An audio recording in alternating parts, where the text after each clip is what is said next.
you could share where you were born, what sort of general time frame, and where you grew up.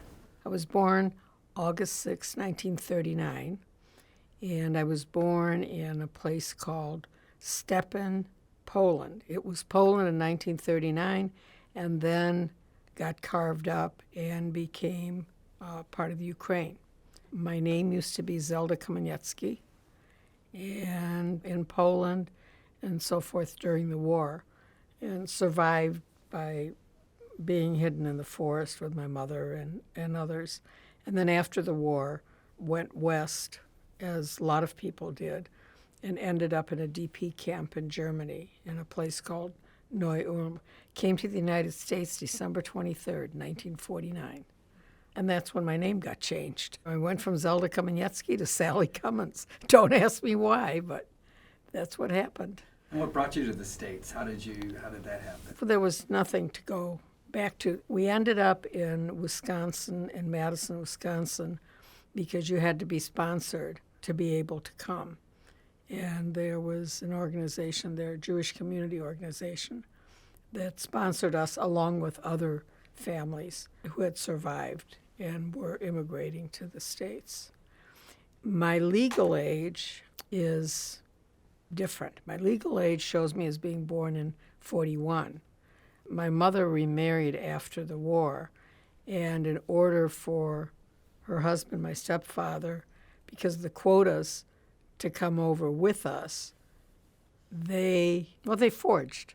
They forged documents. Everybody did. They changed the dates. They changed when they were married. So legally, I'm only 81. Chronologically, I'm 83. So there you go. And I was in Madison until I came to Chicago. Okay. And what made you move to Chicago? I wanted to get out of Madison. I know everybody loves it, but I lived there from the end of 49 till 63. I went to school at the University of Wisconsin. And then I was headed west in my little beat-up car to California, along with the rest of the world. Stopped in Chicago to see friends that I had made doing internships at the University of Illinois, and took a job and stayed in Chicago. My mother was visiting my grandfather. He had survived, who was in Florida. And I didn't have any money, so it was in the days when you could call collect. And so I called collect, and my grandfather refused to accept the call. And I said to the operator, I said, "Tell him Zelda's calling." And she said, "What?" And I said, "Just tell him." And the minute she used my old name, my given name, then he took the charges. But he would never call me by Sally. Why did you want to become a PT? Or how did that? It came about by accident. Originally, I thought I wanted to be a physician, but there was no way that I could afford it. There was no way that it was going to happen. So then I decided I was going to be a medical technologist. I liked the person who operated the lab in our doctor's office. So I started out in medical technology. I was fortunate to get into a course called microtechnique, where you get samples, you make slides, and I got tired of going to campus in the middle of the night to check on things. And then I thought, I really don't want to do this. I mean, I'd like to do something with people. In one of the classes, I don't remember even whether it was a history or literature or what it was, I sat next to a woman called Donna Kimmel, who was in the physical therapy school. And we started talking, and I thought, well, that sounds like something I might like to do. So then I went to see the director of the physical therapy program, who was Margaret Coley, or Peg Coley, and had to convince her to allow me to transfer, which I convinced her. And that's how I got into physical therapy. It wasn't anything I had thought about, dreamt about. It just seemed to be the right fit. And was it a career, when you look back, that you enjoyed? Yeah. I enjoyed the patient care. I enjoyed the education piece of it.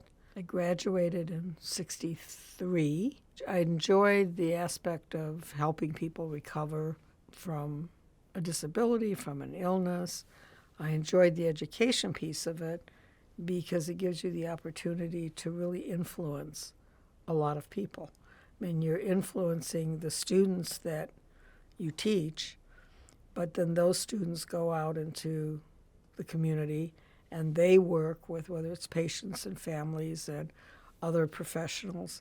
And it's just something that I have felt grateful to have sort of found the field by accident. I think the only other thing that I would have liked to have done, and I talked about doing, but then time just got in the way, I had thought about going to law school specifically for healthcare law because I got very frustrated with people writing laws who knew nothing about healthcare, but never got to that piece. And then when you were in Chicago working as a clinician, then you went and got your master's? My first job was at Hines VA. And at that time, Hines was in sprawling land in Maywood. And I was there until 67. I did take off about 6 months or something and took a trip out east and then came back. And then in the mid-60s, there was a tremendous shortage in a number of the healthcare professions, not just physical therapy. So I took a job. I left Hines in 67. I loved the people there. I loved the work. I couldn't stand the bureaucracy. You know, something as simple as ordering a piece of equipment could take forever because of all of the channels you had to go through. And I took a job with an organization called Health Careers Council of Illinois. And similar organizations were all over the country.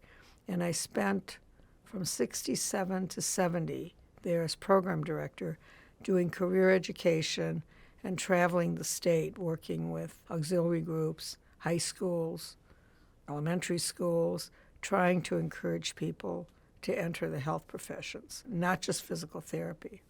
And I had a really good office space because my office was in the Wrigley Tower, and it was in that top part where the clock and everything is. So if there was a parade going on, it was a good view. And that's really how I got interested in the education piece of it. And went from there. I came to Northwestern in the fall of 1970 as a part-time faculty. And I designed my own master's degree. So that part of it was through the School of Education and something else in Evanston. And part of it was through the physical therapy program at the time. Like my research was with Dorothy Voss. And that was 70. Then I went full-time in 71 and finished up my master's. And then I was clinical coordinator when I went full-time in 71. And I still did some patient care, but private patients, not at a facility. The conductor of the symphony, that time I think his name was Jean Martinon, something like that. I used to go to his home and treat. And then that was 71. And then in 72, summer of 72, my predecessor, Elizabeth Wood, or Woody as she was called, decided she would retire. She had vacation time coming up. She went on vacation and decided she was not going to come back to work. She came back to clean out her desk, and that was about it. And so I took on the position of acting director and then applied for the position and was named director of the program in 72. So it wasn't a real long time after I graduated that I took this on. What was Northwestern like, the history before you arrived? The program started in 1920. Actually started in 26. Dr. Coulter initiated getting a physical therapy service or program. It was within Division of Medicine. And then in 27 is when the actual program started. They had 2 students, both of whom were nurses. The director then was called a technical director, and her name was Gertrude Beard. And Gertrude Beard did this part-time because she was also, at that time, the director of the physical therapy department at the old Wesley Hospital. And she did that. She did double duty until I think it was 1941. And when I was going through old documents, turns out that Gertrude Beard was not a physical therapist. She was an RN, and then she got her certificate in PT from Northwestern in 1936 or 37. But they had very small classes. They were housed in the Ward building, which I'm sure you're familiar with, until 73. We were on the third floor. There were two small offices, and then there was one room that served as a classroom and a lab. So you'd have to take the chairs out, put them in the hallway, put the mats in or whatever equipment we needed, and just flip-flop constantly. And we would have classes sometimes on weekends because a lot of the part-time faculty that would come in were clinicians that worked during the week. The classes stayed pretty small. I mean, I'd have to look back, and the course at that time was 8 or 9 months. And it stayed that way until in the 30s sometime it expanded a little bit. And then in 68, it went from 12 months to 16 months in 1968. Class sizes in terms of the number of students, they slowly increased from those two, but the maximum size was 28 until 1973 or 74. When I came on as the director, and before Woody had left, the RIC, the Rehabilitation Institute of Chicago, the original RIC was located in sort of a warehouse building on Ohio. And they were planning to build a new structure on Superior. And there were plans for the physical therapy program to expand and move into that building. And that was to happen in 74. Now, preliminary planning had started, but there really weren't any detailed plans. So what I ended up doing was we stayed in the Ward building through 72. I moved us into Wiebold Hall, which is still standing, from 1973 for the 73-74 in order to get more space. And then in June of 74, we moved from Wiebold into the 13th floor of the Rehab Institute. And we increased class size. We went from 28 to 40 when we moved into Wiebold Hall. Then I went from 40 to 60, 60 to 70. We had to increase in order to have the money to support ourselves. And then the maximum number of students was 80. We moved in June of 74, and classes used to start in the summer. The students in the class of 74 helped us move in because they couldn't start till, the tables were unpacked and the desks were all in place. And we were in the Rehab Institute from 1974 to 1994. And then in 1994, we moved from the Rehab Institute to where you're presently located at 645 North Michigan and took 2 floors of space. We doubled our space from what we had at RIC. Sally, tell me about how you were able to grow the program so much it was in the Department of Physical Medicine and Rehab and then a program. Well, the structure was all over the place. When physical therapy first started at Northwestern, it was called the Department of Physical Therapy. Then it, at some point then, got moved out of the Division of Medicine and got moved into Department of Physical Medicine. And then when I came along, one condition of accepting the position for me was that we had to be moved out of rehab medicine. There was no reason to be a subsidiary of another department, another discipline. Henry Betts, who was the medical director, and I don't remember if he was the CEO as well or not, of RIC, was the chairman of rehab medicine. And we worked well together, and he didn't really fight it. I mean, he never really did anything. Woody did all the work, and he would sign papers, and I just didn't think that was right. So when we came out of rehab medicine, we then became titled as Programs in Physical Therapy. And my title, the preceding titles had been Technical Director, Educational Administrator. And so when I took over, it became the Director of blah, blah, blah. We weren't able to achieve departmental status until after my retirement, when John Brooke was the chair for about 4 years, I think. But part of his negotiations for accepting the position was to achieve departmental status. And that's when we became the Department of Physical Therapy and Human Movement Sciences. I still call it NUPT, Northwestern University Physical Therapy.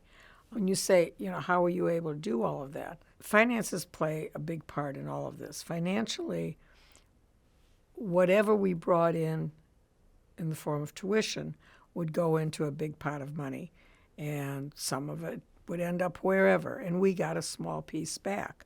One of the things that I did was to negotiate for us to be established as, it was then called in that time, zero-based budgeting, which simply meant that whatever you bring in is yours, whatever you spend is for you to figure out.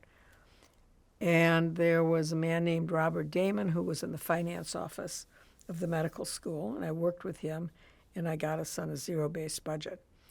And that meant that we kept whatever we brought in. We were responsible for every expenditure, every paper clip, every piece of paper.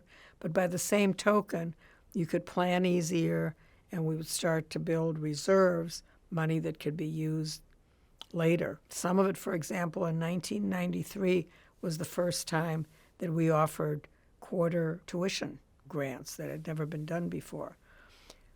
We operated financially, we were in a good place, and there were also some grant supports coming in from the Illinois Board of Higher Education, from Vocational Rehabilitation Agency.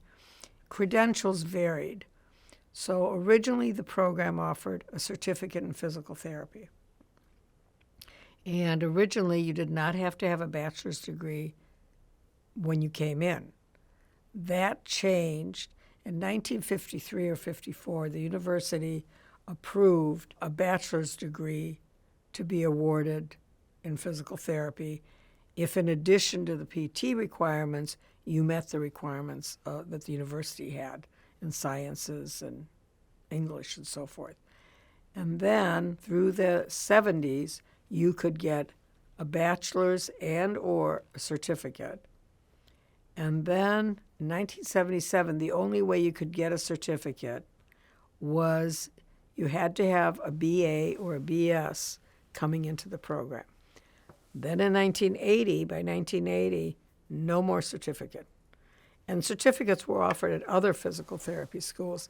But as the profession went from being considered technicians to developing and being seen as a profession, education changed as well, both the length of curriculums, the things that were being taught. And then when we converted, then we went from the baccalaureate only to the Masters of Physical Therapy. And that was a decision that was made at the national level that we, meaning physical therapy education, would move to the postgraduate level. So when we went to the Masters of Physical Therapy, money was going to be a problem because we were reducing class size from 80 to 50. So now where are you going to get the money to make up the difference? So I negotiated a loan with the dean of the medical school. It was Jim Eckenhoff at the time. Essentially, I borrowed money. We had to agree on the interest rate. I didn't like the idea of paying interest initially, but then, once we negotiated a rate I could accept, I could understand, because if the money wasn't coming to help support us, it would have been earning income. Paid off that loan before it was actually due. But that's how got through that piece of it. And being in control of where the tuition went, how it was spent. I had much more latitude in everything, in finances, in appointing faculty, than chairs do today. And I don't know if that was good or bad. It was good, I think, in the sense that it allowed for growth, it allowed for making decisions in a fairly timely manner. And then credential-wise, then we went to the DPT in 2001.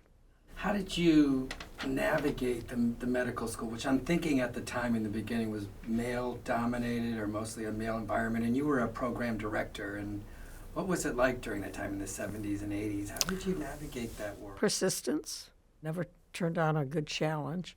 There were not very many women. There was one woman who was chair of cell biology, I think.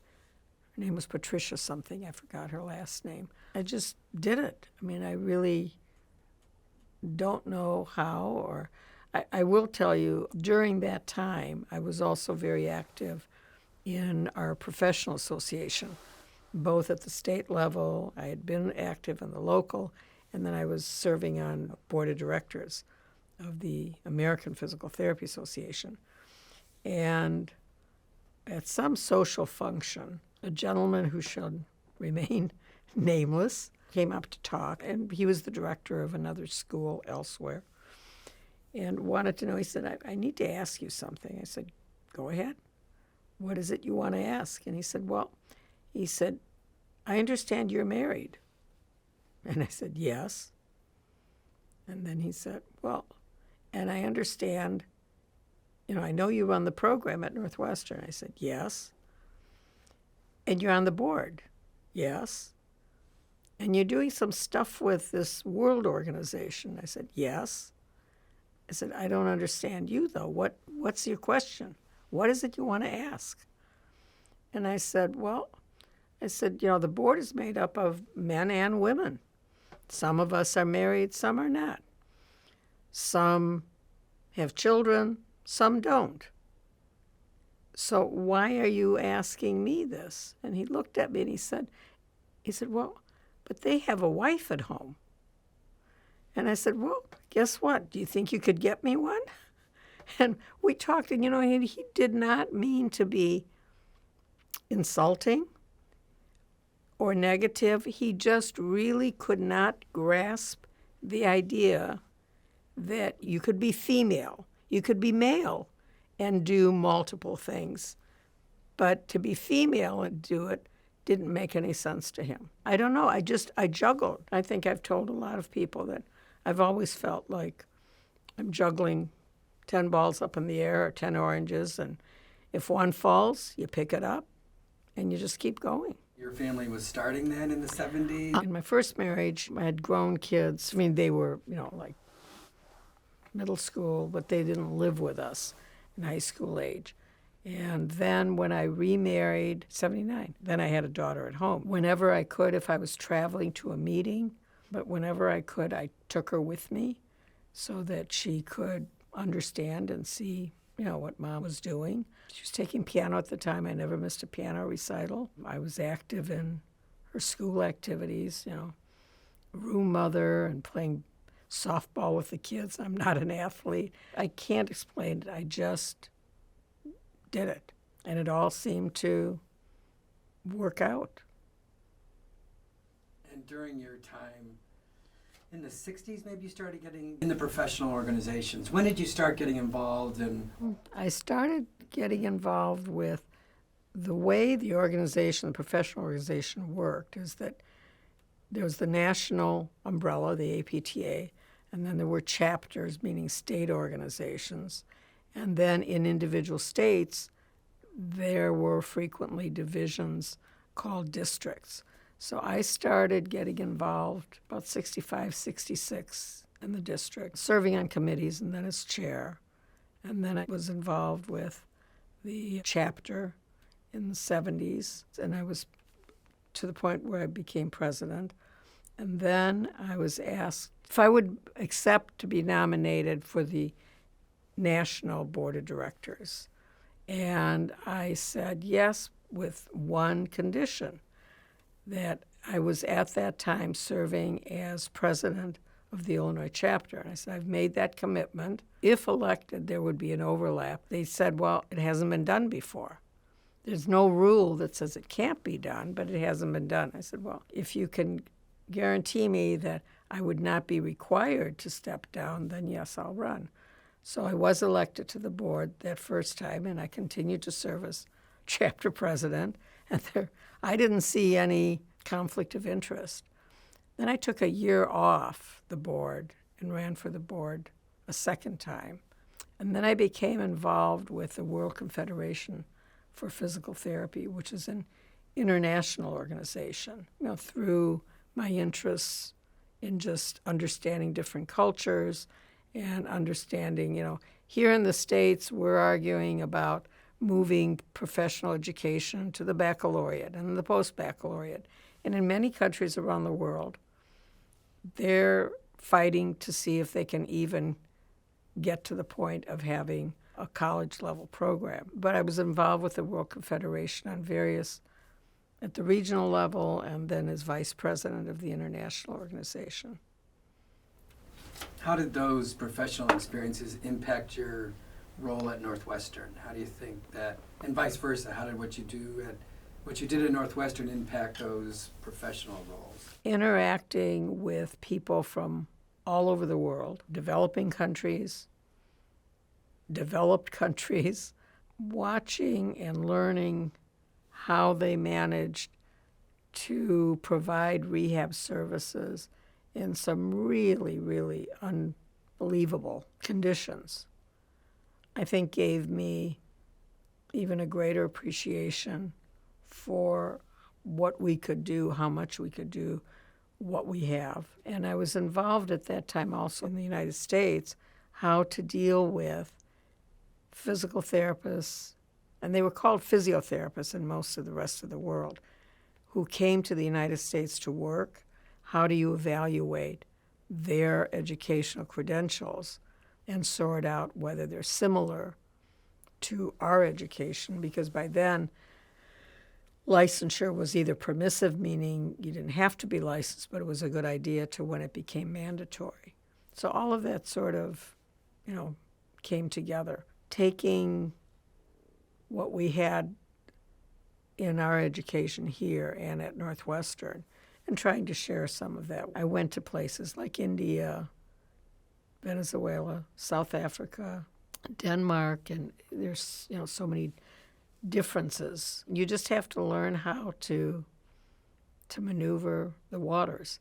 And even when we were in a group where there were really their home countries might be in battle with each other or have very, very different political positions, somehow we were able, and those people were able, to come to some sort of agreement and recognition that you had something in common, and to set that rest of the stuff aside. And it kind of reminded me of when I served on the board of directors at the national level. I was fortunate to have served with some of the real outstanding people in our profession, Helen Hislop, Robert Bartlett, and we had what we called panels, where a smaller group within the board would be given certain issues, motions, to review, to discuss, and to come back to the full board with their recommendations. And my panel, our panel, was myself, Helen Hislop, and Don Wortley. And that was a pretty powerful group.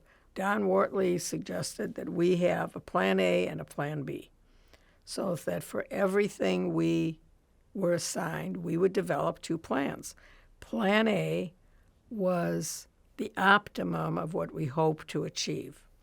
Plan B, as he put it, was, if they don't like it, or more bluntly, if they tell us to go to hell, then here's another way we can do it. And that's what we did.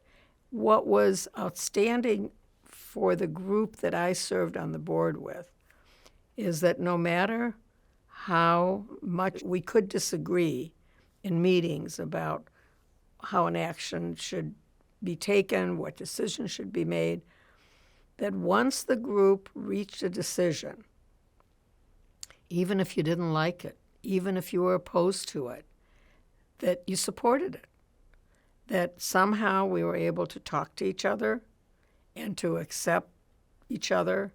It would be nice if we could have a little bit more of that today. But it just sort of reminded me of the work with WCPT as well. When you started, did you think you would be there 30 years? No. And what was your vision for the department when you started in the early 70s? No, I did not think I'd be there. I was there as director 27 years. Then after I stepped down from that position, I did another phased retirement. I stayed on to be the director of development and alumni relations and worked it out so that it would be like, I think 40% or 60% of salary, committing 40 or 50% of time. It's hard to keep it reduced, but anyhow, it worked. But when I accepted the position and thought I would be there no more than 5 years, and that 5 years kind of kept going on. But what I wanted to do is I wanted to create an environment that would allow others, whether it be in teaching or research, but would allow others to contribute and do their best work and most meaningful work, to create an environment in terms of resources, in terms of facilities, in terms of relationships.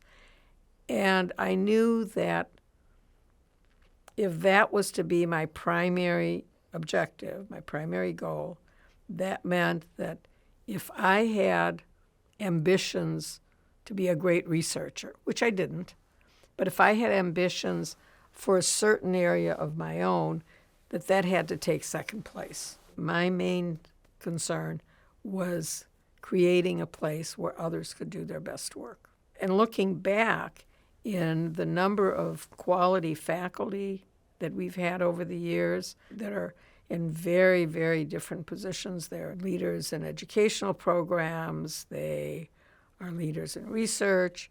And looking at where our graduates have gone, I think I was able to accomplish most of it. We didn't get into research really until the 80s when it became clear that was a direction we should go. That was still when we were in the Rehab Institute. So we took what was a large room and had served as a library and remodeled that for the first research lab that we had and a data processing room and then some faculty offices. I used to do everything. We used to do our own financial aid. So I'm sitting there as program director, and I'm evaluating applications for financial aid and loans and so forth, and making decisions about who gets and who doesn't get, until I went to the university and said, this isn't right. I can do it, and I can do it very well, but I shouldn't be doing it. I shouldn't be chairing the program, and I shouldn't be making decisions on individuals who are accepted into the program. So what I ended up doing was negotiating and providing some financial support to the Office of Financial Aid, and this was their business, to help support a staff member there, and they took over financial aid. And the same thing happened with the library. When I used that space to start research facilities, we used to have our own library. Nan Dixon, I don't know if you remember her. We used to catalog our own journals, our own books. And so when that space, then we developed into research space, went to the library, negotiated, didn't give them any money. That was their job.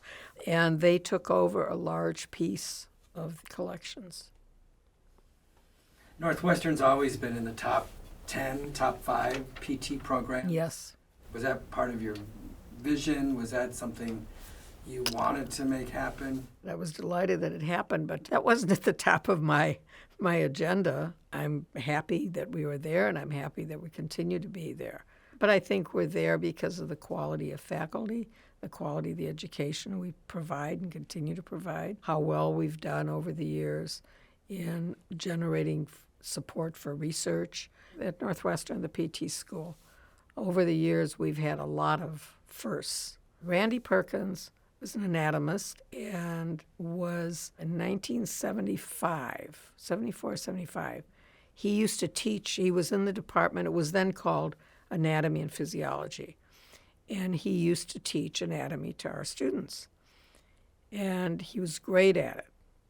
And teaching was really his first love. So more negotiations, more discussions, ended up hiring Randy away from anatomy as a full-time faculty member in our department, in our program. Many in the physical therapy community thought that was heresy. How in the world, why would you hire a non-physical therapist to a physical therapy program? I mean, it just, they really didn't get it and didn't understand. Well, now it's no big deal. Now every department has bioengineers, has anatomists, has cell biologists, but it was kind of the first thing when we did it. It turns out when I go through the old records that Northwestern was the first to have developed an organized alumni association. They were the first to have students attend national meetings.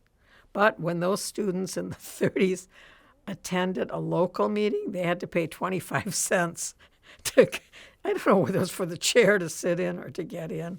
I don't know, I'm not sure. In 91, we had a student conclave. At a national level, they had tried bringing students together, and they did okay, but they weren't too terribly successful. So I thought, well, let's give it a try. So we organized, and the students were great in terms of helping with the organization, and the chapter gave us some support. So we organized a student conclave, I think it was the fall of 91. We ended up attracting over 600 students from 27 states and 58 different schools. Way, way more than we had anticipated. You know, having to go back to hotels, trying to get more space. Board members were there. It was great. It was a wonderful opportunity. It was so great that the APTA decided to take it over again. So it was very successful, and the students were very good. You mentioned earlier about having kids in the department, you know, the faculty with their kids, and do you want to tell me how what happened there? You know, physical therapy has been a female-dominated profession for many, many years, still is. But there was a time when I had a lot of female faculty members who were having children. And so every once in a while, somebody would call in and say, I'm sorry, but you know, my babysitter can't come, or Susie has a cold or the flu or whatever. So I thought, well, how are we going to fix this? So I bought playpens. I know I didn't buy more than 2, but I bought some playpens for the department and decided that way, if a child got sick, it happens, and you can't just leave the child alone. Bring your child to work, you know, unless it was something really serious. They could be in the playpen while you do your lecture, and one of the staff would watch the kid. I thought it was great. I thought it would work. And it did work. If you could identify the biggest challenge during your time there? There were lots of challenges. I think for me, I don't know if they're goals or challenges. One was a goal. That was getting departmental status, which didn't happen. Another challenge that only was met part way was I wanted us to have a clinic. Whether it was pro bono or not wasn't the issue, but to have a clinic so that faculty could keep their clinical skills up and provide services. There was a lot of blowback on that. We sit in the middle of an academic center. We've got Northwestern. I mean, it started out as Wesleyan Passavant, but then they merged. So you've got Northwestern Memorial Hospital. You've got the Rehabilitation Institute of Chicago. They're worried about competition, blah, blah, blah. I even tried to organize that we come together and have a structure where we all contribute. Nothing would work. And it was around the time that Northwestern Medical Faculty Foundation was organized, where physicians who had been solely in private practice became part of the Northwestern Medicine. And they had to, though, at some point then stop their private practice. And they became part of this foundation. And money-wise, their benefits, their salaries, everything came from there. There was nothing in the bylaws that would have prevented physical therapy from joining. If you were high-tech medicine, then it was fine. Then you could raise enough money through your services to pay for all of that. If you were more hands-on clinic, didn't matter whether you're physical therapy or you were rheumatology, for example, it was very difficult to pay for insurance and so forth. So I did another negotiation. I went to the dean. It was impossible for us to join the foundation, and there was no way that we could raise the kind of money that we needed if we were to provide quality services, hands-on. And so I wanted to start a practice. And initially the dean said, no, you can't do that. You know, you're chair, you're director of the program. And I said, why? Why can't I? I'm not asking you for money. I'll take care of the money part. So why can't I do it? And he said, well, you know, who's going to manage the practice? How is it going to work? Blah, blah, blah, blah, blah, blah, blah. And so basically my argument with him was, and I did start a practice. It was in 85. 85, yeah. I did start a practice, but my argument with him was, if you say to your docs, they can't be associated, because not everybody was forced to be part of the faculty foundation at that point. So if you can show me that you have told those physicians who have chosen to remain in private practice but continue to get some financial and other support from the university, if you tell me that that will no longer be, you're not going to do that anymore, that that's outlawed, then I'll give up the idea. But if you can't tell me that, then you can't play with two decks of cards. It's not right. It's not fair. So I started a practice. I borrowed money. I got a bank loan. I did all of that. We were located, it was Physical Therapy Limited. We started in 85. We were located at 448 East Ontario. I had somebody else who managed it. I mean, I was there in and out, but first it was Bonnie Buell and then it was Babette Sanders. And the premise was those who were primarily faculty at Northwestern could provide patient care at the practice and would receive monetary compensation for it. You know, there was a limit on the number of hours and so forth. Those who were primarily employees of the practice had to agree, and they were also interested in teaching. And so their percentage of time was split between the practice and teaching in the program. And then it also helped to serve as a place for clinical research. The practice was very, very successful, but not financially, because we did hands-on patient care. And then what happened is that Health South, there used to be an organization called Health South. I don't know if they still are. Northwestern Medical Faculty Foundation was one of the primary sources of referral patients, but then they entered into an agreement with Health South. So that dried up some of the referrals and stuff. And I closed the practice in 95. But we had a good run while it lasted. If you had to think back over your time, what was your greatest achievement or your greatest accomplishment, if you would have had to identify one? Being financially independent, making the transitions in terms of space, in terms of the different educational programs. I think recruiting and attracting top-notch faculty. I mean, that's who built the program. It's not an I kind of thing. It's, yeah, I was at the helm, But it would be nothing if you didn't have outstanding faculty. I mean, I have a list of pretty much all of the faculty who were there. Now, some of them are still there. I hired you initially, and then you left and went to California, Correct. Newport, right? Mm-hmm. And then you came back, and look, Jules DeWald, who is the current chair, I hired him on a part-time basis. His primary appointment was at the Rehab Institute of Chicago. I mean, there are a lot of different things. And when you asked me about the greatest challenge, one of the biggest challenges was to make a place for us to be recognized not only in the university, but in the medical school. And we've always been, in the medical school. But I think that was, and sometimes it was challenging when you're getting pressure from the top on what needs to be done, and then you're getting pressure from your own on what's wanted and trying to make those mesh. And I think today, physical therapy, the department is much, much more integrated within the university, within the medical school, than it was in the past, and that's great. Let me ask you about the students. How did you see your role with the students? I mean, were you teaching when you were a director? You were still teaching. Mm-hmm. And likewise, how do you think, what sort of impression or lasting impact did you have on the students? Some good, some bad. I think mainly good. I used to teach in management courses, management, administration, budgeting.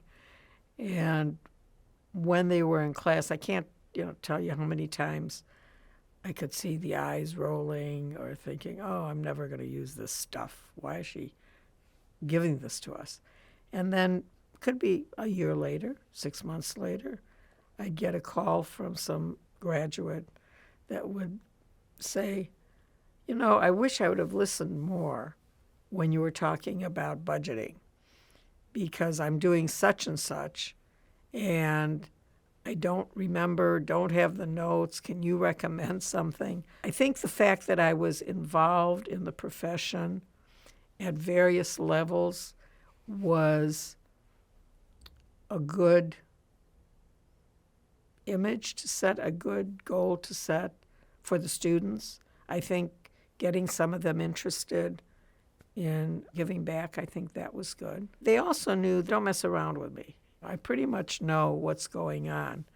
There was a student who, in order to come to PT school, had sold his motorcycle or what have you. And then when he came to school, it was when I was still managing financial aid, needed a loan, and I processed a loan. And initially you could get a FISL, federally insured student loan, and the money came to you. And so you could do whatever. They finally got smart and changed that. So this particular student, one day I don't know if I was going to the bathroom or I was going to the elevator or whatever, and I hear him telling some of his fellow students how he had just bought, I don't know the proper name, some high-tech stereo set with woofers and blah, blah, blah. And I thought, gee, I wonder where he got the money for that, because the kid was supposedly broke. And then he came into my office. He made an appointment. He came to my office, not that day, but a couple weeks later, and wanted to apply for an emergency loan. And I said, we're approved for a federal insured loan. Did something happen? No, but I'm running out of money and blah, blah, blah, blah, blah. And so I just looked at him and said, Kevin, maybe you better try to hock that stereo set you bought. And his face just turned ashen. And he just said, how do you know? I didn't give him the emergency loan. How do you know about that? I said, I know everything. And the next thing I knew, I heard from other students there was dormitory space in Abbott Hall, and there used to be dormitory space in Lakeshore Hall. And I heard from one of the students that after that incident or something, someone had posted a photo of me with a slogan underneath, beware, she's watching you. And I just took it with, sense of humor. One of the things people know about you is how you remember everybody's name. You seem to remember faces, names much more easily than me, than a lot of us. I mean, I am pretty good at it, and that part of my brain just works well. I don't know. Still, Yeah, still pretty much, still. Northwestern has graduates all over. We have graduates in every state. We have graduates in various, multiple countries. I don't always remember people who are students, and I don't always remember their married names. But if they were married when they were at school, I might remember. But I'm glad I do. the Alumni Association, like one of the first. Yeah, Northwestern was the first organized alumni association. And then there was a period of time when it sort of lapsed. And I used to, have a bulletin that was published. And after I retired, I worked on resurrecting the Alumni Association. And I think they're going strong now and very, very successful. I think it's difficult. I think it's hard to get people to give back. And I don't mean just financially, but I think we've been fairly successful at that. I think you have alumni who come back and help with teaching. You have alumni in the faculty. So I think we've been pretty successful at doing that. We're getting better at raising money. How do we do that? Yeah. I don't know how you do that. I don't know if anybody's noticed, and maybe we should use the same slogan, but if you notice on television when you see ads for various organizations and reputable organizations, they all zero in for only $19 a month. You can do such and such. And it started me thinking, I wonder if promoting with individuals a reasonable amount of money on whether it's a monthly or weekly basis or whatever, whether that would encourages people to give because they feel I can afford that. I can't afford a one-time payment. But it's interesting to me, I don't know, how did they come up with $19? And why do they all say $19? If you'd like to talk about the post-professional program, when it started and how it evolved. There was a Master of Science program that began in 1945. It was one of two in the country. And the one, Master of Science in Physical Therapy. And the one at Northwestern was in cooperation with the Department of Anatomy and Physiology. That post-professional program first graduated two people, Elizabeth Wood and a woman named Dorothy Dean. But it sort of sputtered along. They'd have one or two students jump in, jump out. When I was a graduate student at Northwestern, my Master of Science is through the graduate school. It says nothing about the medical school or any of that. But I did some work in the department with Dorothy Voss. So it was sort of dormant until 1979, the late 70s, when I created a position for Director of Graduate Studies.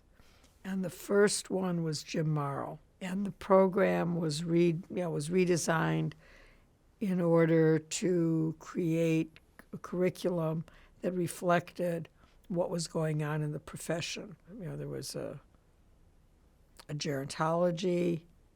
You were in the gerontology aspect. In fact, you were with Ellie Pearson, who was my roommate in the 60s. There was an orthopedic track. There were different tracks. That Master of Science program, the revised program, then had a fair number of students coming in. It was closed, though we closed the Master of Science program around the mid-'80s. I don't remember the exact date. And the reason we closed it was that education, physical therapy education, was moving toward the post-baccalaureate degree. And so we were developing the Masters of Physical Therapy program, and felt that what we really should be looking at in terms of post-professional would be the doctoral program, PhD. So we discontinued, I think late 70s was the last class for the MS program. The department is one of the few that is housed in the Academic Medical Center, Northwestern. There's very few of us out there. Were there hiccups along the way during program's development? Did it ever have a threat of closing, or? It had the threat of closing in 51 or 52, where the medical school said they were in deficit, I read, which I thought, really? But they didn't have the money. They wanted to close the program unless we could somehow come up with the money. And so the campaign was initiated by the Illinois chapter, by the school. At a national level, they were bombarded with letters from physicians, from all sorts of people. It didn't budge them. UCP, United Cerebral Palsy, stepped up and said they would provide funding for X amount of time and specified the amount. I have that written down somewhere. And so the program didn't close. And after that, there was never the... As long as we could pay our way. Look, bottom line is, if you can pay your own way for anybody, not just us, then it's fine. But if you want money, then what is it you're going to offer that benefits us? That's why I don't know what the budgeting situation is now for the department, but I know during my time, creating that environment where we were on, quote unquote, on our own, but where we got every penny that was ours, and we paid our own way through, it really saved us. It allowed us to really grow and develop and plan ahead. And even contributing to Office of Financial Aid, and I don't remember about the library, was a good thing because it helped bring the program into a more centralized situation. And being in an academic medical center, I think initially, let's face it, if you're the only program or the only ones that are not docs, don't have an MD by your name, it's not always easy. There were other health science programs. They didn't last. There used to be a medical technology program that went by the wayside. There used to be, still there, prosthetics and orthotics. Now, they used to be in the Department of Orthopedics. I don't know where they are now. And there used to be a nursing program, which started out as a hospital-based program and then became brought into the academic center. But that was when there was an attempt to have a health science aspect within the academic medical center. And a woman by the name of Patricia Lawrencell was hired as an associate dean for health sciences. It didn't last that long because it made no sense. The university didn't develop other health science programs, so why would you have that? So it went back to reporting directly to the dean. And nursing didn't want to be part of health sciences, so they had their own little thing going. And anyhow, they didn't last either. So we're the only ones that lasted. And I don't see it going away. There was some competition, but I wouldn't say a lot. But then more started opening. Bradley, Midwestern. So I'm not even sure how many schools there are now. But I know that during my time, there was a proliferation of physical therapy schools. The school started in 27. The American Physiotherapy Association had developed some standards. And in 1928, they accredited us, and it was either 6 or 7 other programs. We're the only one that is still around and has been consistently accredited since then. And then in the 30s, the American Physiotherapy Association asked the AMA to help them with developing some more standards and things that could be applied to multiple schools. And that's when, after that happened, then the AMA took over the accreditation process. And that became a battle, shall we say, when the board decided, the House of Delegates of the board decided in the 70s, later in the 70s, to seek recognition as an independent accreditation agency. And it finally came to be, but that was a tough one. The biggest opponents were, of course, the AMA and the AHA, the American Hospital Association. But we got it. The other thing that comes to mind as far as what was going on in the world was the Balanced Budget Act in the 90s, where I think PTs were losing jobs for the first time. Yeah. And then with direct access, were you part of all those? Yeah. Yes. There was very little going on that I wasn't a part of. You have to get involved if you want to make any changes. I think direct access took a long time, and I think it's still, in some areas, an issue. I remember meetings being held with the Illinois State Medical Society people, and it got a little heated in our conference room on the 13th floor of RIC. You do what you need to do. But you always have, as we used to have on our panel on the board, a plan A and a plan B. Because nobody gets everything they want. It's very rare to get everything you want. If you're smart, I think you already plan for something less than the optimum, but something that will still achieve your goals and that will satisfy you. You built a strong foundation for the department during your time. And in the 20 years since your retirement, I think it's grown even more. Where do you see the department going in the next 20 years? Well, I'm not sure where I'd like to see it go. I really have not been that engaged with where PT is headed. I think the department will continue to grow. I think its major growth is going to be in the direction of research. And hopefully research that has an impact on the clinical services that are delivered. What works, what doesn't work, what should we stop doing just because it's always been done that way. I think it will go in the direction of more post-professional education and more combined degrees, which there are several now, and that can be a good thing.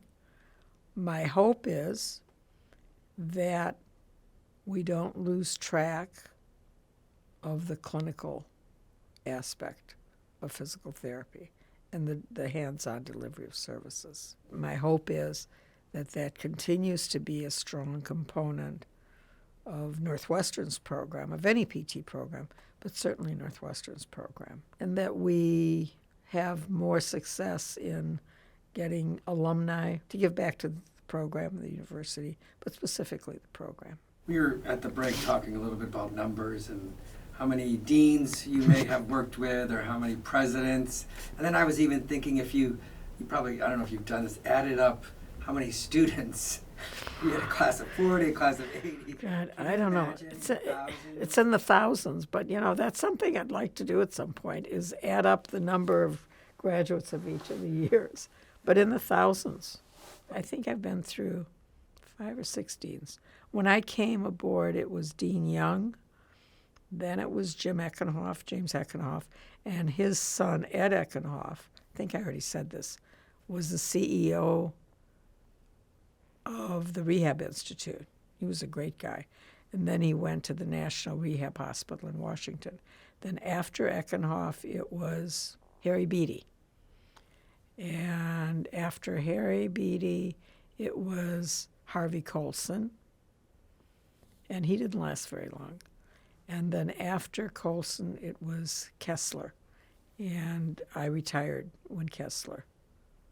And then there were vice deans, that I reported to. The presidents, I don't remember all of them. But there was Weber, there was Roscoe Miller.